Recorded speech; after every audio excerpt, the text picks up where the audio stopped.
नमस्कार। हस्तरेखा शास्त्र के अंतर्गत यह 18वां भाग है। इसके पिछले भाग में मैंने मस्तिष्क रेखा के बारे में बताया था। आज स्वास्थ्य रेखा के बारे में बताऊंगा। जिंदगी अच्छी तभी चलती है जब व्यक्ति का स्वास्थ्य अच्छा होता है। धन दौलत से सुख तभी प्राप्त होता है जब शारीरिक और मानसिक स्वास्थ्य अच्छा हो। हथेली में स्वास्थ्य रेखा कहीं से भी निकल सकती है, लेकिन समाप्ति हमेशा बुद्ध पर्वत पर ही होगी। वीडियो के अंत में मैं स्वास्थ्य रेखा से भाग्य कैसे बदलते हैं यह भी बताऊंगा, और यदि स्वास्थ्य रेखा हाथ में न हो तो उसका फल क्या होगा यह भी बताऊंगा। तो वीडियो को देखते रहिए और अपनी स्वास्थ्य रेखा का फल जानिए। पहले मैं स्वास्थ्य रेखा की संरचना के आधार पर फल बताता हूँ। जिनके हाथ में स्वास्थ्य रेखा चौड़ी होती है उनका लीवर मजबूत नहीं रहता है। यदि स्वास्थ्य रेखा श्रृंखलाकार हो तो लीवर से संबंधित बीमारी और पेट से संबंधित बीमारी जैसे गाल स्टोन की बीमारी होती है। स्वास्थ्य रेखा यदि कड़ी के समान लगे तो ऐसे लोगों को पेट से संबंधित बीमारी होती है। स्वास्थ्य रेखा लहरों के समान हो तो लीवर की बीमारी होती है और ऐसे लोगों का पेट भी खराब होता है। स्वास्थ्य रेखा जितनी अधिक लंबी और स्पष्ट हो उतना ही स्वास्थ्य अच्छा होगा। यदि स्वास्थ्य रेखा से कई रेखाएं निकलकर ऊपर की ओर जा रही हो तो व्यक्ति का स्वास्थ्य बहुत अच्छा होता है। यदि दोनों हाथों में स्वास्थ्य रेखा क्लियर दिखे तो व्यक्ति बहुत ही कामुक प्रवृत्ति का होगा। यदि स्वास्थ्य रेखा ठीक हो लेकिन नाखूनों पर पीली धारियां दिखे तो व्यक्ति की मृत्यु असमय होती है। यदि अंगुलियां कोड़दार हो और स्वास्थ्य रेखा कमजोर हो तो व्यक्ति को लकवे की बीमारी होती है। यदि स्वास्थ्य रेखा गहरी हो तो पता चलता है कि लीवर ठीक ठाक काम कर रहा है। अब मैं रंग के आधार पर स्वास्थ्य रेखा का फल बताता हूँ।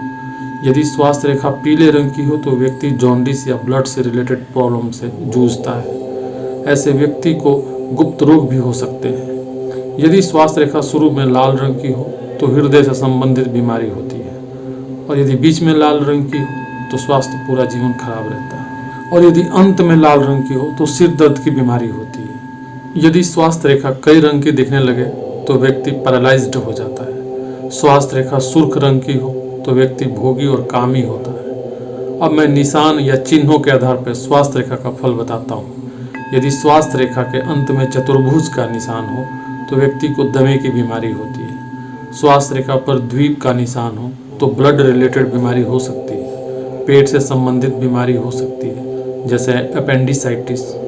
यदि स्वास्थ्य रेखा पर 2 या 3 द्वीप के निशान बन जाए तो फेफड़े या गले से संबंधित बीमारी हो सकती है। स्वास्थ्य रेखा के अंत में क्रॉस का निशान हो तो अंधापन होता है। स्वास्थ्य रेखा के आसपास क्रॉस का चिन्ह हो तो जीवन में कई बार दुर्घटनाएं होती है। स्वास्थ्य रेखा पर बिंदु का निशान होना पेट से संबंधित बीमारियों को बताता है, लेकिन यदि लाल बिंदु का निशान हो तो तेज बुखार होता है, और सफ़ेद बिंदु का निशान हो तो बीमारी लंबे वक्त तक रहेगी। यदि राहु क्षेत्र से गुजरते समय स्वास्थ्य रेखा पर द्वीप का चिन्ह हो तो टीबी रोग होता है। अब मैं स्वास्थ्य रेखा का अन्य रेखाओं से संबंध हो तो क्या प्रभाव होगा वह बताता हूँ। स्वास्थ्य रेखा जीवन रेखा से मिले तो लंबी उम्र होती है। स्वास्थ्य रेखा चंद्र पर्वत से होती हुई हथेली के किनारे से चलती हुई बुद्ध पर्वत तक पहुँचे तो व्यक्ति जीवन में कई बार विदेश यात्राएं भी करता है। स्वास्थ्य रेखा पतली और साफ साफ दिखे और मस्तिष्क रेखा भी मजबूत हो तो स्मरण शक्ति या मेमोरी पावर तेज होता है। स्वास्थ्य रेखा और मस्तिष्क रेखा पर धब्बे हो जाएं तो व्यक्ति जीवन भर बीमार रहता है। यदि बुद्ध पर्वत पर कोई रेखा स्वास्थ्य रेखा को काट दे तो व्यक्ति को पित्त दोष होता है। यदि नाखून छोटे हो और स्वास्थ्य रेखा कटी हो तो मिर्गी की बीमारी होती है। यदि जीवन रेखा और स्वास्थ्य रेखा का आपस में संबंध हो और उस पर तारे का चिन्ह बन जाए तो व्यक्ति की मृत्यु यात्रा में होती है। यदि स्वास्थ्य रेखा मणिबंध से निकलने के बाद टूट जाए तो व्यक्ति की मृत्यु जल्दी होती है। यदि बुद्ध रेखा और विवाह रेखा आपस में मिल जाए तो जीवन साथी का स्वास्थ्य हमेशा खराब रहेगा।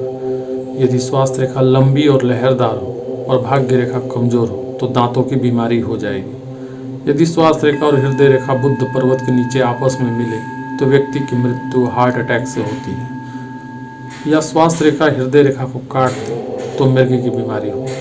यदि जीवन रेखा, मस्तिष्क रेखा, स्वास्थ्य रेखा तीनों अच्छी हो और मंगल का क्षेत्र उन्नत हो, हाथ पर बाल हो तो ऐसे व्यक्ति तामसिक प्रवृत्ति के होते हैं। इसीलिए यदि ऐसे व्यक्ति अपने शक्ति को खेल कूद, एक्सरसाइज आदि में नहीं लगाएंगे तो ये शक्ति उन्हें गलत काम की ओर ले जाएगी। अब मैं स्वास्थ्य रेखा से भाग्योदय कैसे होता है वह बताता हूँ। स्वास्थ्य रेखा बुध क्षेत्र पर जाती है और बुध का व्यापार से संबंध होता है। यदि हाथ में भाग्य रेखा और सूर्य रेखा न हो तो कई विद्वान स्वास्थ्य रेखा को ही भाग्य रेखा मान लेते हैं। यदि स्वास्थ्य रेखा बुध क्षेत्र के बीच तक जाए और इस रेखा से कोई शाखा निकलकर ऊपर की ओर जाए तो ऐसे व्यक्ति का स्वास्थ्य भी अच्छा होगा और उसे व्यापारिक सफलता भी मिलेगी। लेकिन यदि शाखा ऊपर की ओर न जाकर नीचे की ओर जाए तो व्यक्ति को कठिन परिश्रम करना पड़ेगा, तभी सफलता प्राप्त होगी। यदि बुध रेखा मजबूत हो और उसमें से कोई शाखा निकलकर गुरु क्षेत्र पर चली जाए तो फिर बिजनेस में बहुत सक्सेस होगी। यदि गुरु क्षेत्र पर तारे का निशान हो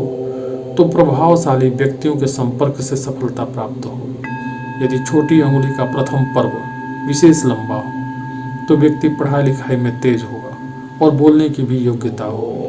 यदि छोटी उंगली का दूसरा पर्व लंबा होगा तो व्यक्ति डॉक्टर या वैज्ञानिक बनकर उन्नति करेगा। यदि तीसरा पर्व लंबा हो तो व्यक्ति को व्यापारिक यानी बिजनेस में सफलता प्राप्त होती है। स्वास्थ्य रेखा सभी व्यक्तियों के हाथ में होती नहीं है। हाथ में स्वास्थ्य रेखा न हो तो ये बहुत ही अच्छा होता है, ऐसा माना गया है। ऐसे व्यक्ति स्वस्थ, सुंदर, खुशीपूर्वक जीने वाले लोग होते हैं। ऐसे व्यक्तियों से रोग दूर रहता है और स्वस्थ होने के कारण वह शारीरिक, मानसिक और साहस के साथ कोई भी कार्य कर पाते हैं। मैंने ये बहुत ही संक्षिप्त जानकारी आपके सामने रखी है क्योंकि मैंने जितने भी डिटेल वीडियो बनाए हैं उनको लोगों को शायद पसंद नहीं आ रहा है। इसीलिए है तो बहुत सारे मैटर इसमें बताने के, लेकिन मैंने बहुत ही शॉर्ट कर दिया इसको। उम्मीद है ये जानकारी अच्छी लगी होगी। अगले पार्ट में भाग्य रेखा के बारे में बताऊंगा। अगर ये जानकारी अच्छी लगे तो आपसे निवेदन है कृपया इस चैनल को सब्सक्राइब करें जिससे आप तक मेरे सारे वीडियो आसानी से पहुंच सके और यदि अच्छा लगे तो लाइक भी करें। नमस्कार।